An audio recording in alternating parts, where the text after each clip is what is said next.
Hello students, welcome back to Computer Science Exam Crack channel.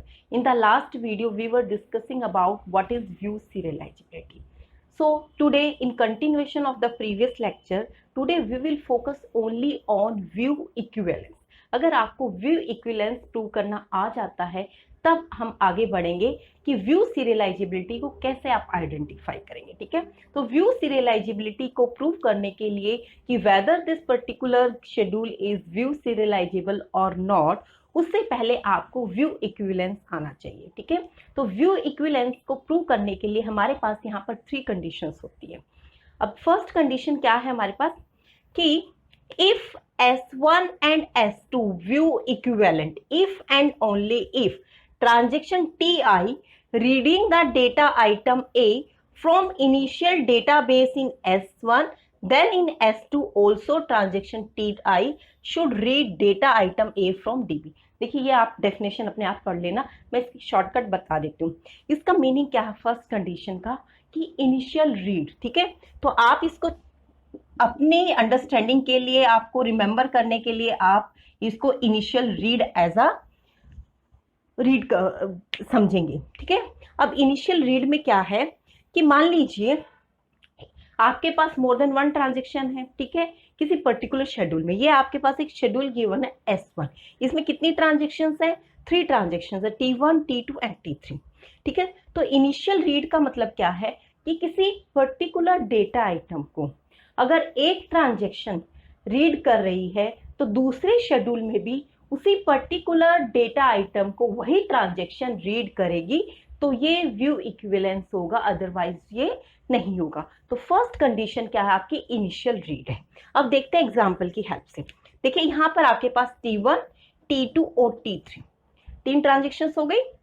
Read ए, यहां पर read B. ठीक है, तो यहां पर आपके पास डेटा आइटम कितने हैं? ए और बी, 2 डेटा आइटम है। तो सबसे पहले ट्रांजेक्शन T1 डेटा आइटम ए को रीड कर रही है, तो इसको बोलेंगे हम इनिशियल रीड, कि डेटाबेस से डायरेक्टली कौन सी ट्रांजेक्शन डेटा आइटम को सबसे पहले रीड कर रही है। ठीक है, similarly for the transaction T2, transaction T2 read the data item B, तो इसको भी हम इनिशियल रीड बोलेंगे, क्योंकि जो डेटा आइटम बी है उसको ट्रांजेक्शन T2 ही इनिशियली रीड कर रही है। उसके बाद ट्रांजेक्शन T3 उसके ऊपर कोई राइट ऑपरेशन परफॉर्म कर रही है, कोई अपडेशन कर रही है। ठीक है, ये तो है आपका शेड्यूल S1। अब S2 की बात कर लेते हैं। सेकेंड आपके पास है शेड्यूल 2। अब इसमें आपके पास क्या है कि T1 रीड ए, तो इनिशियली रीड कौन कर रहा है? यहां पर T1 ही रीड कर रही है। ठीक है, मीनिंग सेम हुआ कि S1 और S2 में जो डेटा आइटम A था उसको यहां पर भी T1 रीड कर रही है और यहां पर भी T1 रीड कर रही है। तो आप इसको ऐसे भी लिख सकते हैं, डेटा आइटम A T1 और डेटा आइटम A T1, ये S1 में है, ये आपका S2 में। तो हमारी फर्स्ट जो कंडीशन थी, फर्स्ट जो स्टेप था आपका कंप्लीट हो गया। अब हम सेकंड बात करते हैं रीड ऑफ बी की। ठीक है, अब देखिए आपके पास ट्रांजेक्शन है T2 और T3। ठीक है, अब आपके बाद रीड ए के बाद नेक्स्ट कौन सी ट्रांजेक्शन ने ऑपरेशन परफॉर्म किया है? ट्रांजेक्शन T3 ने। कौन से डेटा आइटम पर? बी डेटा आइटम पर। मीनिंग क्या हुआ कि इसने कुछ ना कुछ अपडेशन बी डेटा आइटम पर की है ट्रांजेक्शन T3 ने। उसके बाद transaction T2 data item B को रीड कर रही है। ठीक है, तो कहने का मतलब क्या हुआ कि डेटा आइटम बी को यहां पर जो ट्रांजेक्शन T2 है वो डायरेक्टली डेटाबेस से रीड ना करके कहां से रीड कर रही है? जो ट्रांजेक्शन T3 ने अपडेशन की है उसको रीड कर रही है। तो क्या कह सकते हैं इसको कि जो आपका रीड बी ऑपरेशन है ये आपका यहां पर T2 कर रहा है इनिशियली रीड, लेकिन यहां पर ये इनिशियल रीड कंसीडर नहीं होगा। और ये अगर कंसीडर नहीं होगा तो क्या हुआ कि S1 और S2 these two schedule are not view equivalent। ठीक है, तो फर्स्ट कंडीशन में आपको क्या चेक करना है, इनिशियल रीड चेक करनी है। इनिशियल रीड का मतलब क्या होता है, किसी एक पर्टिकुलर डेटा आइटम को अगर कोई ट्रांजेक्शन डायरेक्टली डेटाबेस से रीड करती है तो उसे हम इनिशियली रीड कहते हैं। ठीक है, तो आपके पास यहाँ पर 2 शेड्यूल गिवन होंगे क्योंकि यहाँ पे आप इक्विवेलेंसी प्रूव कर रहे हो। ठीक है, तो मान लीजिए आपके एक शेड्यूल में S1 में अगर एक डेटा आइटम A को ट्रांजेक्शन T1 सबसे पहले रीड कर रही है तो दूसरे में भी वो T1 ही उसको रीड करे। ठीक है, सिमिलरली यहाँ पर अगर ट्रांजेक्शन T2 दूसरे डेटा आइटम B को इनिशियली रीड कर रही है डेटाबेस से तो दूसरे शेड्यूल में भी T2 ही डेटा आइटम B को रीड करेगी, तो ही हम कहेंगे इसको इनिशियल रीड कहेंगे। तो यहाँ पर आपकी कंडीशन मैच नहीं हो रही क्योंकि रीड ऑफ B कब हो रहा है, after updating the transaction T3 in schedule S2। तो then we can say here S1 and S2 are not equivalent. ये तो आपकी फर्स्ट कंडीशन थी। अब हम सेकंड कंडीशन की बात करें। Yes student, this is our second condition. देखिए सेकंड कंडीशन क्या, एक बार मैं रीड करके बता देती हूँ। If transaction TI reading the data item A which is updated by TJ in S1, then in S2 also transaction TI should read data item A which is updated by TJ only। इसका एक short cut method बताती हूँ आपको याद करने का कि यहाँ पर हम बात करें इंटरमीडिएट रीड की। ठीक है, आपको कैसे लर्न करना है इसको हम याद करेंगे इंटरमीडिएट रीड से।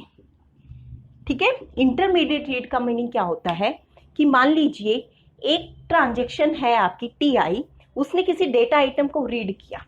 ठीक है, which is updated by transaction TJ।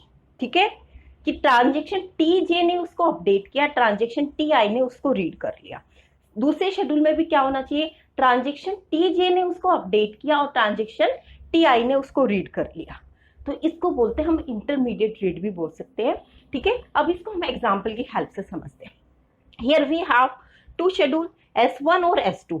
In S1 schedule we have 3 transactions T1, T2 और T3। ठीक है, यहाँ पर देखिए ट्रांजेक्शन T1 ने परफॉर्म किया एक write operation on the data item A और ट्रांजेक्शन T2 ने रीड ऑपरेशन परफॉर्म किया on the data item A। यानी कि क्या हुआ, ये आपका इंटरमीडिएट रीड हुआ। ठीक है, फर्स्ट कंडीशन में हम कर रहे थे इनिशियल रीड। इनिशियल रीड का मीनिंग क्या था कि डायरेक्टली डेटाबेस से सबसे पहले कौन सी ट्रांजेक्शन ने उस डेटा आइटम को रीड किया। यहाँ पर हम बात कर रहे हैं कि पहले किसी ट्रांजेक्शन ने उसको अपडेट किया, उसके बाद कौन सी ऐसी ट्रांजेक्शन है जिसने उसको रीड किया है, तो इसके बोलते हैं हम intermediate read.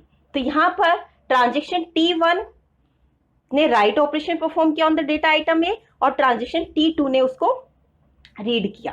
Similarly transaction T3 ने राइट ऑपरेशन परफॉर्म किया on which data item, B data item, and transaction T2 ने उसको रीड किया। हुआ ना ये इंटरमीडिएट रीड।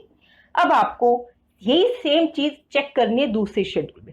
अगर ये सेम चीज आपको मिल जाती है तो then we can say these schedules are view equivalence, otherwise not equivalence। ठीक है, अब हम बात करते हैं यहाँ per transaction T1 perform the right operation on data item A and just after transaction T1 transaction T2 read the data item A। यानी कि क्या हुआ कि ये कंडीशन और ये वाली कंडीशन हमारी मैच हो गई।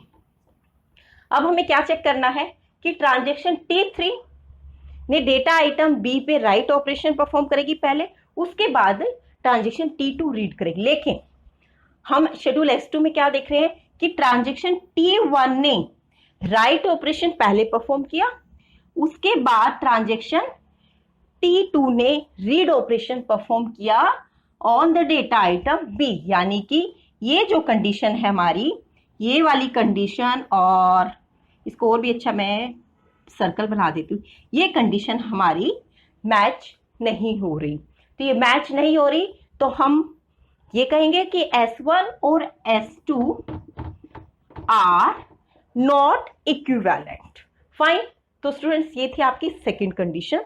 फर्स्ट कंडीशन है इनिशियल रीड, सेकेंड कंडीशन है इंटरमीडिएट रीड। ठीक है, अब थर्ड कंडीशन पढ़ते हैं।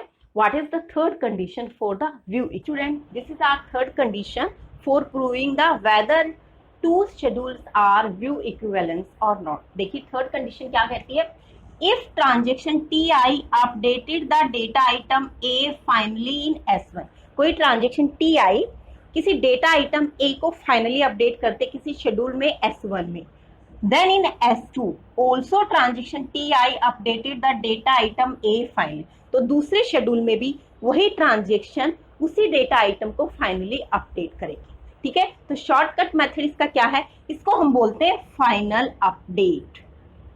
ठीक है, ये आपको लर्न करने के लिए बता रही हूँ कि ताकि आपको इजीली लर्न हो जाए और आप आसानी से इसको रिमेंबर कर पाए एग्जाम के टाइम पर. ठीक है, तो ये थर्ड कंडीशन हो गई आपकी फाइनल अपडेट की.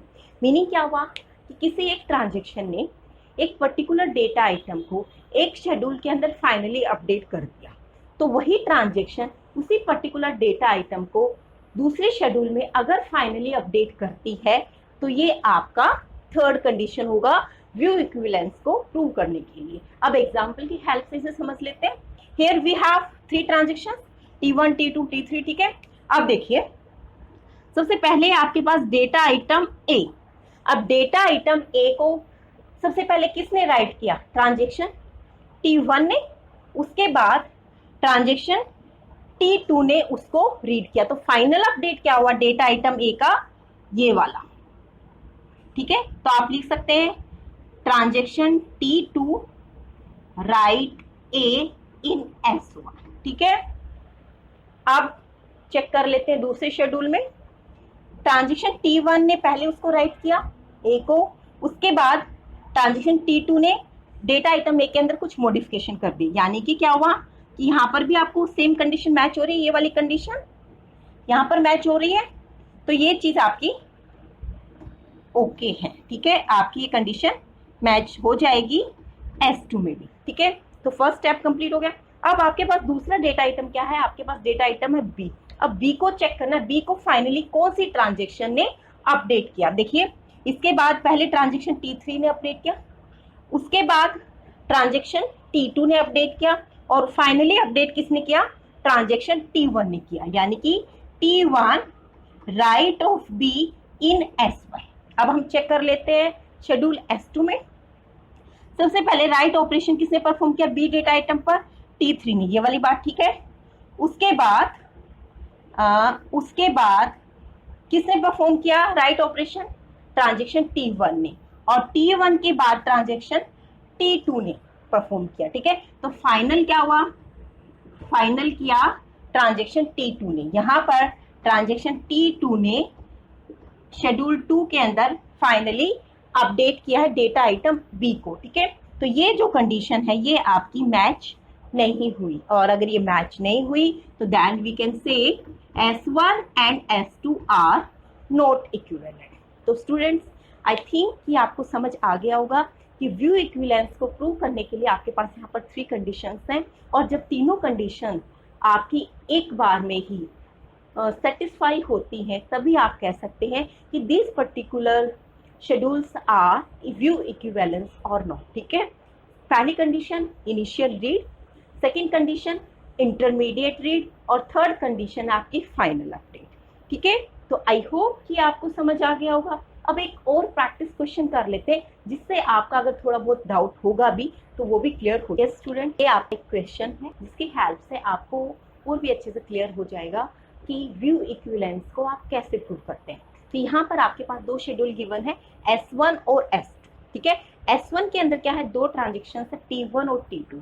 अब देखिए ट्रांजेक्शन T1 और T2 ने रीड और राइट ऑपरेशन परफॉर्म किए हैं. आपके पास यहाँ पर दो डेटा आइटम है X और Y. सिमिलरली शेड्यूल S2 में दो ट्रांजेक्शन हैं, आपके पास यहाँ पे दो डेटा आइटम है X और Y. ठीक है, दोनों ने अपने अपने रीड और राइट ऑपरेशन प्रूव किए.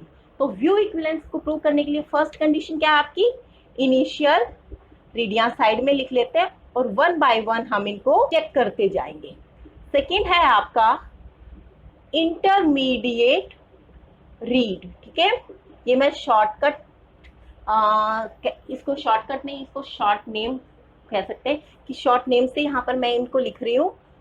और आपको भी ऐसे ही याद करना है। अगर आपको थ्योरेटिकल एग्जाम देना है, यूनिवर्सिटी एग्जाम देना है, तब तो आप उनको प्रॉपर डेफिनेशंस लिखेंगे जो मैंने अभी आपको बताई। अदरवाइज आपको कॉम्पिटिटिव एग्जाम की प्रिपरेशन कर रहे हैं तो इन शॉर्ट नेम्स को ही आप याद करो, जिससे कि आप जल्दी से जल्दी अपने क्वेश्चन को सॉल्व कर दोगे। ठीक है, अब देखिए सबसे पहली कंडीशन क्या है आपकी, इनिशियल रीड। तो इनिशियल रीड में मैंने क्या बताया था कि डेटाबेस से डायरेक्टली कौन सी ट्रांजेक्शन, कौन से डेटा आइटम को सबसे पहले रीड कर रही है। ठीक है, तो सबसे पहले ट्रांजेक्शन T1 ने डेटा आइटम X को डायरेक्टली कहां से रीड किया, डेटाबेस से रीड किया। ठीक है, एक बात हो गई। अब सेकंड क्या है आपके पास, दूसरा डेटा आइटम क्या है, Y है। अब Y को चेक कर लेते हैं कि Y को कौन सी ट्रांजेक्शन ने सबसे पहले रीड किया।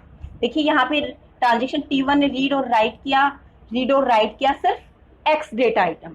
उसके बाद ट्रांजेक्शन T1 ने ही डेटा आइटम Y को इनिशियली रीड किया है। ठीक है, तो पहली कंडीशन आपकी इनिशियल रीड की आपको चेक कर लिया आपने। अब हम इस कंडीशन को S2 में चेक करते हैं। अब देखिए initial read data item X को सबसे पहले किसने किया, ट्रांजेक्शन T1 ने किया। उसके बाद read write X, read Y। अब नेक्स्ट डेटा आइटम क्या मिल गया आपको, Y मिल गया। Y को चेक करना है, Y को सबसे पहले किसने रीड किया, ट्रांजेक्शन T1 ने किया शेड्यूल S2 के अंदर। यानी कि इनिशियल रीड जो है आपका, ये कंडीशन आपकी सेटिस्फाई हो गई।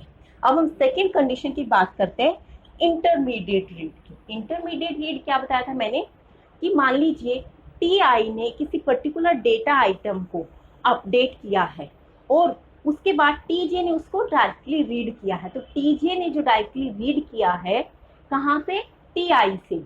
ठीक है, आफ्टर अपडेटिंग द TI, तो उसको हम बोलते हैं इंटरमीडिएट रीड। अब देखिए यहाँ पर डेटा आइटम X को सबसे पहले किसने रीड किया, T1 ने किया। राइट ऑपरेशन किसने परफॉर्म किया, ट्रांजेक्शन T1 ने किया। ठीक है, उसके बाद ये आपका इंटरमीडिएट रीड आ गया। इंटरमीडिएट रीड कैसे कि पहले तो भाई ट्रांजेक्शन T1 ने कुछ अपडेशन किए हैं डेटा आइटम A पर। अब उन अपडेशन को कौन रीड कर रहा है, आपकी ट्रांजेक्शन T2 अपडेट कर रीड कर रही है। ठीक है, तो इसको हम इंटरमीडिएट बोलते हैं, इंटरमीडिएट। फाइन। सिमिलरली अब आपके पास नेक्स्ट डेटा आइटम क्या है, Y। अब Y को भी चेक कर लेते हैं। देखो Y किसने अपडेट किया, T1 ने अपडेट किया। उसके बाद किसने रीड किया इसको, T2 ने रीड किया। ठीक है, तो जो T2 वैल्यू को रीड करेगा वो कौन सी वैल्यू को रीड करेगा, जो ट्रांजेक्शन T1 ने अपडेट किया। ठीक है, तो ये भी आपका इंटरमीडिएट रीड हो गया। अब यही कंडीशन हम यहाँ भी चेक कर लेते हैं दूसरे शेड्यूल में। यहाँ पर आपके पास क्या है कि सबसे पहले इसने क्या किया कि यहाँ पे राइट ऑपरेशन चेक करो। T1 ने पहले तो रीड किया, उसके बाद इसने राइट किया। राइट करने के बाद जो आपका डेटा आइटम X, उसको T1 ने तो रीड किया नहीं, वो तो नेक्स्ट डेटा आइटम को रीड और राइट कर रहा है। तो उसके बाद नेक्स्ट कौन सी ट्रांजेक्शन है जिसने X डेटा आइटम को रीड किया है, तो यहाँ पर आपका इंटरमीडिएट रीड क्या है, R of X by T2।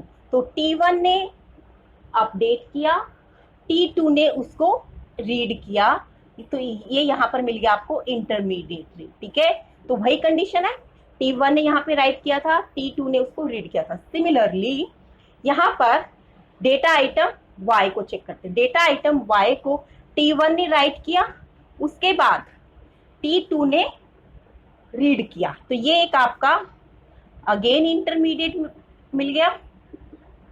ठीक है, इंटरमीडिएट रीड। ठीक है, यहाँ पर भी यही था, T1 ने राइट ऑपरेशन परफॉर्म किया on the data item Y and then after T2 read the data item Y. Similarly, first transaction T1 write the operation on data item Y in schedule S2 and then after transition T2 read the data item Y. तो condition आपकी ये भी match हो गई, यानी कि intermediate read वाली condition भी आपकी मैच हो गई। अब आपको थर्ड कंडीशन चेक करनी है। थर्ड कंडीशन क्या है, फाइनल अपडेट। सॉरी, ये मैंने गलत लिख दिया, आउटपुट नहीं, फाइनल अपडेट। अब फाइनल अपडेट क्या होगा, कि कौन सी ट्रांजेक्शन ने किस डेटा आइटम को फाइनली अपडेट किया है, फाइनली उस पर राइट ऑपरेशन परफॉर्म किया है। अब यहाँ पर देखिएगा, फाइनली जो है T1 ने पहले रीड किया, उसके बाद राइट किया, उसके बाद T2 ने रीड किया, उसके बाद राइट किया। तो जो X, जो दूसरा मार्कर ले लेते हैं, जो आपका X डेटा आइटम है उसको फाइनली कौन सी ट्रांजेक्शन ने यहाँ पर अपडेट किया, ट्रांजेक्शन T2 ने डेटा आइटम X को। अब Y की बात कर लेते हैं, Y को किसने फाइनली अपडेट किया, ये भी आपकी ट्रांजेक्शन T2 ने ही अपडेट किया। देखो यहाँ पे उसने राइट किया था, उसके बाद रीड किया ट्रांजेक्शन T2 ने, उसके बाद इसको राइट किया। ठीक है, तो दोनों ही T2 ने फाइनल अपडेट किए हैं ट्रांजेक्शन S1 में। अब यहाँ पर बात कर लेते हैं। अब देखिए यहाँ पर आपके पास डेटा आइटम X है, पहले T1 ने उसको रीड किया, उसके बाद उसको राइट किया, उसके बाद T2 ने रीड किया और फाइनली अपडेट किया T2 ने ही। ठीक है, उसके बाद तो कोई ऑपरेशन परफॉर्म नहीं करा T1। ठीक है, तो फाइनली अपडेट किया T2 ने, तो ये चीज आपकी मैच हो गई। सेकेंड, T1 ने क्या किया, राइट ऑपरेशन परफॉर्म किया डेटा आइटम Y पर, उसके बाद T2 ने किया, तो ये वाली कंडीशन भी मैच होगी आपकी, ये भी और ये भी, ये दोनों आपकी मैच हो गई है। ठीक है, T2 भी यहाँ पर शेड्यूल S2 के अंदर भी कर रही है, तो यहाँ पर S1 इक्वल टू S2। ठीक है, तो थर्ड जो कंडीशन थी वो भी आपकी सेटिस्फाई हो गई है। मीनिंग क्या हुआ कि तीनों कंडीशंस आपकी सेटिस्फाई हो रही है इस एग्जाम्पल के थ्रू। ठीक है, कि दो शेड्यूल हैं आपके पास S1 और S2, आपने इन तीनों कंडीशंस को चेक किया जो व्यू इक्विवेलेंस की मैंने अभी बताई है। अगर तीनों कंडीशन सेटिस्फाई हो रही हैं दोनों शेड्यूल्स में अलग अलग, तो हम उसको कह सकते हैं these schedules are view equivalent schedule. तो स्टूडेंट्स, ये था एक काफी इंटरेस्टिंग टॉपिक व्यू इक्विवेलेंस से रिलेटेड। इसके आगे हम करेंगे व्यू सीरियलाइजेबिलिटी।